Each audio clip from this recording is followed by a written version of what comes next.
Toi aussi, parfois, t'as l'impression d'être en retard dans ta propre vie, comme si tout le monde avançait sauf toi, comme si toi, t'étais un peu resté sur le quai pendant que les autres avaient déjà pris leur train. Tu vois des amis avoir des enfants, se marier, devenir propriétaire, et toi, t'es toujours au même stade qu'il y a 5 ans. Si tu te reconnais dans tout ça, je te rassure, j'ai aussi l'impression qu'on parle de moi dans ces questions. Et on n'est clairement pas seul, parce que j'ai fait des recherches, et Feeling Behind in Life, littéralement, se sentir en retard dans sa vie, c'est tapé des milliers de fois sur Google, et sur TikTok, il y a carrément un hashtag dédié, et ça s'appelle hashtag Feeling Left Behind. Et une grande enquête mondiale de 2026 a même montré que plus d'un jeune sur deux a repoussé une grande étape de sa vie, mariage, enfant, achat immobilier. Donc bref, on n'est pas seul. Et dans cet épisode, on plonge au cœur de ce sentiment d'être en retard dans sa vie. Je t'explique pourquoi ton cerveau se compare sans arrêt aux autres, c'est quoi cette fameuse horloge sociale qui tourne dans ta tête et comment tes biais cognitifs truquent complètement la comparaison et surtout comment arrêter de courir après une vie qui n'est pas la tienne. Un épisode à écouter si tu veux arrêter de te comparer, faire la paix avec ton parcours, te sentir enfin à ta place dans ta propre vie. Bienvenue dans le podcast Sans Anxiété, je m'appelle Marika, abonne-toi pour pas louper les prochains épisodes, mets un petit like et note 5 étoiles si tu le souhaites. Déjà, il faut comprendre une chose toute simple, ton cerveau est programmé depuis toujours pour se comparer aux autres. C'est sa manière à lui de savoir si tu es en sécurité. Le psychologue Leon Festinger a démontré que ton cerveau n'a aucun thermomètre interne pour savoir si tu t'en sors bien dans ta vie ou pas. Alors du coup, pour s'évaluer, il fait quoi? Il regarde autour de lui. On appelle ça la comparaison. Et à l'époque de nos ancêtres, c'était vital. Parce que être exclu de la tribu, c'était la mort assurée. Donc ton cerveau a appris à surveiller ta position sociale en permanence, sans te demander ton avis. Et tout ça pour survivre. Et par-dessus tout ça, il y a un calendrier invisible dans notre tête. Les psychologues appellent ça l'horloge sociale. Cette horloge sociale, elle définit à quel âge tu es censé avoir fini tes études, à quel âge tu es censé être en couple, à quel âge tu es censé avoir acheté une maison, avoir des enfants.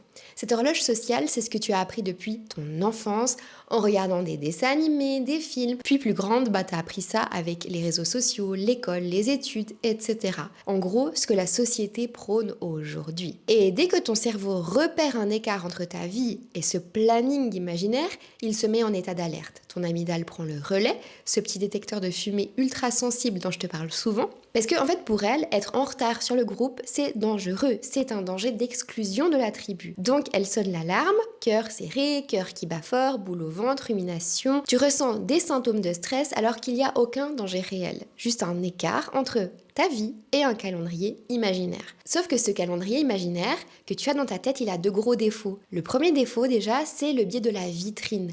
Ton cerveau juge normal ce qu'il voit souvent. C'est mécanique. Et qu'est-ce qu'il voit toute la journée? Ce que tu regardes sur les réseaux sociaux, ce que les gens postent, les fiançailles, les clés de l'appartement, le nouveau job. Et ce qu'il ne voit jamais, c'est les doutes, les réveils à 3h du mat, la 3e année d'échec au concours, les pleurs dans la voiture avant les réunions, les couples qui s'engueulent. Personne ne poste ses brouillons, tout le monde essaye de montrer plutôt ses trophées. Du coup, ton cerveau fait un calcul complètement faussé. Il compare ton intérieur avec tes doutes, tes nuits blanches, ton bordel intérieur, tout ce que tu es la seule à voir, et il le compare à la vitrine décorée, très jolie des autres, celle que les gens sont ok de montrer. C'est comme comparer les coulisses de ton spectacle avec le montage final du spectacle des autres. C'est un match perdu d'avance. Et souvent, on imagine la trajectoire des autres comme une ligne droite. Elle a toujours su où elle voulait aller. Elle a toujours su ce qu'elle voulait. Mais toi, tu connais tous tes zigzags, tous tes chemins un peu parcourus, revenus en arrière, etc.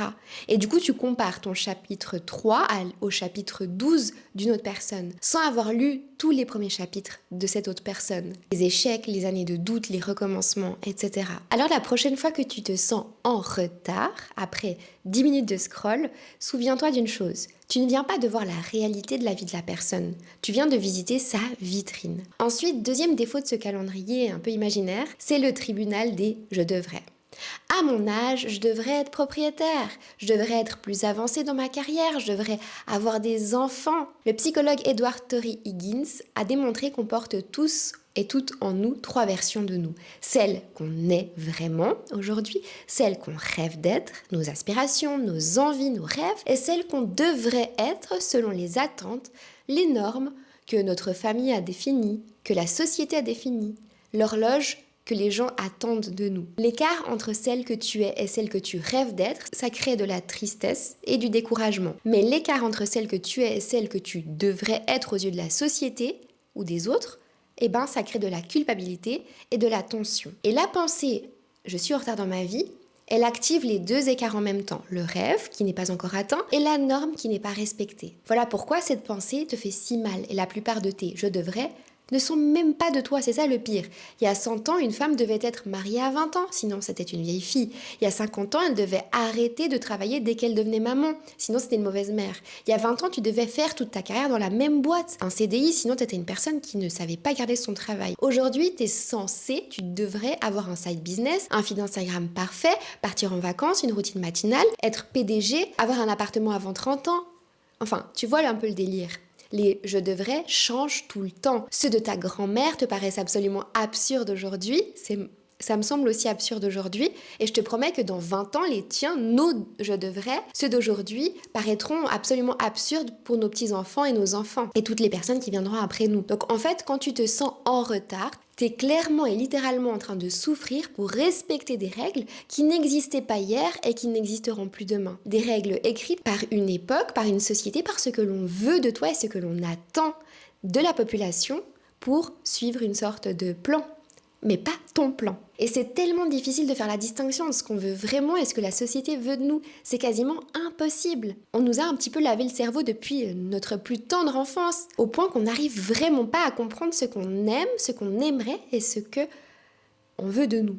Et du coup, il y a un exercice que je veux te donner qui va t'aider à faire la différence entre tes « je devrais » et tes « je veux », tes rêves. En gros, ferme les volets de ta chambre, éteins la lumière, isole-toi dans le noir et dans le silence total, couche-toi sur le sol en fermant les yeux et sans rien sous toi. Le but c'est pas que tu sois forcément confortable, pose ta main droite sur ton cœur et ta main gauche sur ton ventre et récite la phrase genre je veux par exemple avoir des enfants ou je veux être propriétaire ou je veux devenir manager. Des je devrais que tu penses et que tu estimes être tes je devrais mais t'es pas très sûr, tu vois. Et reste attentive à ce que tu ressens. Et il y aura un indice qui ne trompera jamais. Un je devrais, ça te pèse, ça serre, ça te retient, ça t'en rend très angoissé, très anxieux, ça sonne comme une dette, comme un manque, comme quelque chose pour lequel tu es en retard. Alors que un je veux, je rêve, ça ouvre, ça te tire vers l'avant, ça fait certainement peur aussi, mais c'est excitant, c'est une peur excitante, pas une peur qui te rend anxieuse. D'ailleurs, il y a un je devrais qui me met particulièrement hors de moi et que je vois très souvent sur les réseaux sociaux, la fameuse date de péremption des femmes. Cette idée qu'une femme à 35 ans, elle est périmée. C'est trop tard pour une femme de rencontrer un homme à un certain âge ou quelqu'un, trop tard pour une femme d'avoir un bébé, elle sera trop vieille pour changer de métier, pour se lancer, pour recommencer, elle sera de moins en moins belle, de moins en moins attirante, elle aura de moins en moins de valeur dans la société. On nous parle comme si on était des yaourts en fait. Mais les dates de péremption, c'est pour les yaourts, c'est pour les produits alimentaires, pas pour les personnes. Un yaourt, il se dégrade avec le temps. Toi, tu fais exactement l'inverse. Tu accumules de l'expérience, de la connaissance, de la sagesse, de la profondeur, du discernement. L'âge ne te périme pas, au contraire, il t'apporte tellement. Et si tu veux des preuves, l'histoire déborde de success stories. Alors, déjà, on commence par la célèbre histoire de KFC. Le fondateur Colonel Sanders a enchaîné les petits boulots. Pendant toute sa vie, il a galéré, il a été pompiste, agent d'assurance, restaurateur de bord de route et c'est à 62 ans, l'âge où on pense qu'on arrive au bout de notre vie, où on n'ose plus se lancer dans des nouveaux projets parce qu'on a une mauvaise mémoire, parce qu'on n'arrive plus à apprendre de nouvelles choses, parce que c'est trop tard. Lui, il prend sa voiture, sa recette de poulet sous le bras et part démarcher des restaurants à travers le pays en dormant parfois dans sa voiture. Et l'histoire raconte qu'il a carrément reçu des milliers de refus. Et à 73 ans, il a vendu son entreprise qui est devenue un empire mondial. Et il est loin d'être le seul. Il y a eu Vera Wang qui a dessiné sa première robe de mariée à 40 ans. Et aujourd'hui, elle est devenue la créatrice de robe de mariée la plus célèbre. Et il y a Julia Child qui a publié son premier livre de cuisine à 50 ans. Il y a Grandma Moses qui a commencé la peinture à 78 ans et ses toiles sont aujourd'hui dans des musées. Personne, jamais, n'a goûté le poulet de Colonel Sanders en se disant « Bon, il est pas ouf, il a été inventé trop tard ». Personne ne regarde une robe de Vera Wang en pensant « Dommage, c'est pas ouf, elle a eu 15 ans de retard ». Parce que le temps n'a jamais été un facteur décisif de la qualité de l'action que la personne mène. Ce que tu crées à 40 ans n'est pas moins beau que ce que tu auras créé à 25. C'est même plutôt l'inverse, c'est même souvent meilleur parce qu'il y a plus de toi dedans, de ton expérience, de tes valeurs profondes que tu es aujourd'hui prête à mettre en avant et à assumer plus que quand tu as 20 ans. C'est bien beau de savoir tout ça, mais comment on fait pour arrêter de se sentir en retard dans sa propre vie alors ? Déjà, comprends que ressentir tout ça, c'est normal. Ton cerveau fait son travail de surveillance, de peur d'être exclu du groupe, de sa tribu. Mais n'oublie pas non plus que ce sentiment n'est pas réel, il ne définit pas du tout, mais alors pas du tout, la valeur réelle de ta vie. Ensuite, change d'instrument de mesure. Au lieu de te comparer aux autres, compare-toi à toi. Toi versus toi d'il y a 1 an, toi versus toi d'il y a 5 ans. Et tu te demandes, mais qu'est-ce qu'elle penserait, cette femme d'il y a 5 ans en arrière, de moi aujourd'hui ? C'est la seule comparaison qui mesure vraiment ta trajectoire de vie. C'est la tienne. Pour ça, je te conseille d'écrire. Écris des lettres à la toi du futur. Il y a même des applications qui le font aujourd'hui et c'est vraiment génial. Tu envoies un mail à la future toi et tu reçois le mail quand tu le décides. Ou même enregistre des audios, documente ta vie, fais des vlogs, fais des vidéos de toi. T'es pas obligé de poster tout ça, mais fais-le pour toi. Et dans 1 an, 5 ans, 10 ans, tu te reliras, tu te réécouteras et tu auras encore plus conscience de la femme merveilleuse que tu deviens de jour en jour et à quel point tu n'es pas en retard. Il y a une dernière chose qui m'aide personnellement, c'est de me dire qu'il n'y a rien de logique à être en retard dans sa propre vie. Je t'explique. Être en retard dans sa vie, ça voudrait dire que ta vie appartient à quelqu'un d'autre. Parce que ça veut dire qu'il existe un timing et que le timing, il vient de l'extérieur. Qu'il existe un horaire déposé par quelqu'un avec un nom dessus. Mais cet horaire, il n'existe pas. Ta vie, elle commence avec toi, elle continue et elle avance avec toi et elle n'existe qu'avec toi. Tu ne peux pas rater un rendez-vous dont tu es la seule personne à fixer l'heure. Tu cours pas après un calendrier parce que tu es le calendrier. Alors garde bien ça précieusement pour tous les soirs de scroll avec la boule au ventre et la gorge nouée de stress. Souviens-toi que certaines personnes obtiennent leur diplôme très jeunes à 21 ans, mais finissent par attendre 10 ans avant de trouver un travail, ou même finissent carrément par totalement changer de direction et ne jamais utiliser leur diplôme. Alors que au contraire, certaines personnes ne feront jamais d'études, on les aura traitées de ratés pendant toute leur jeunesse et elles finiront millionnaires à 21 ans. Certaines personnes se marient très jeunes à 20 ans mais finissent par divorcer 5 ans plus tard, alors que d'autres se marient jamais ou se marient qu'à 40 ans et finissent avec cette personne pour le restant de leur vie et ont vraiment la sensation d'avoir trouvé leur âme sœur et sont vraiment heureuses en couple. Certaines personnes ont leur premier enfant à 24 ans et leurs enfants ne leur adresseront plus jamais la parole dès qu'ils seront majeurs et d'autres auront leurs enfants à 42 ans et créeront des liens énormes avec eux. Chaque vie a son propre tempo. Il n'y a pas de course, il n'y a pas de juste, il n'y a pas de faux. Et j'en suis la preuve vivante. À 30 ans, je suis retournée vivre chez mes parents alors que j'étais partie de la maison à 18 ans.